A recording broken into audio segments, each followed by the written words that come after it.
ነው እንጂ ስለምትዋደዱ ነው እንጂ ዛሬም ለሩታዬ ዘፍኖላታል። እባካችሁ ቤተሰብ ገልግሉን፣ አማልዱን።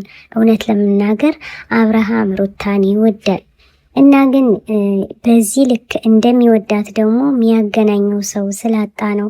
እንግዲህ ውሃው እንዳይበላው እባካችሁ ይህ ልጅ መንገዱ ላይ ቀረላችሁ። ኧረ ወየው ድረሱልኝ። አብርሃም እንግዲህ የዘፈነላት አልታወቀም። ለከረሜላ ይሆን ለሩታዬ ይሆን አልታወቀም። ዛሬ እንግዲህ አብርሃም ከመሸ መጧል ማለት ነው፣ ቀብረረር እያለ እና ወንድማችን አሁንም ወደ ራስህ ብትመለስ ጥሩ ነው ብዬ አምናለሁ። ለመሰላችሁ ብዙውን ጊዜ የሚጨፈጨፍ ሰው ያድጋል ይባላል፣ ግን መንገዱን እየሳትከው ነው ያለው። መንገዱን ስስተው ደግሞ ይሄው ዛሬ ገኒ ለእህቷ እያገዘች ነው።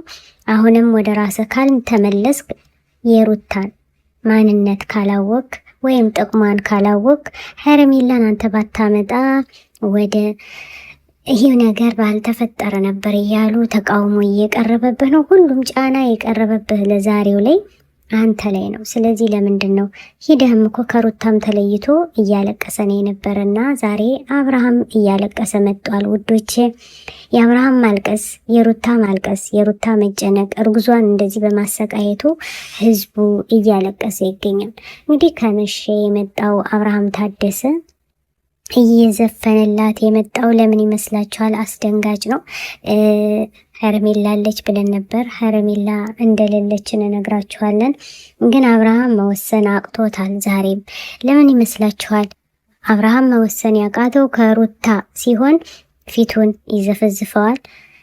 ሩታ ሲለይ ሄርሜላ ሌላ ፊት ታሳየዋለች። ስለዚህ አብርሃም አማራጭ አጧል። ግን እንደኛ እንደ ቤተሰብ እንደ ተከታይ ስናይ ደግሞ እባካችሁ ወደ ቀጥተኛው መንገድ ስትሄድ እርጉዟን ሚስትህን ተንከባከባት፣ ሽታዬ እያልክ እውነቴን ነው የምልህ። ስለዚህ ውዶቼ እንደዛ ካላደረገ አሁንም ህዝቡ እየራቀህ ነው የሚሄደው። እንደገና ሩታ ትወድሃለች፣ ስለምትወድ ነው ይሁን ሁሉ ይህን የተጃጃለ ነገር እኔ ማየት አልፈልግም ያለችህ ማለት ነው።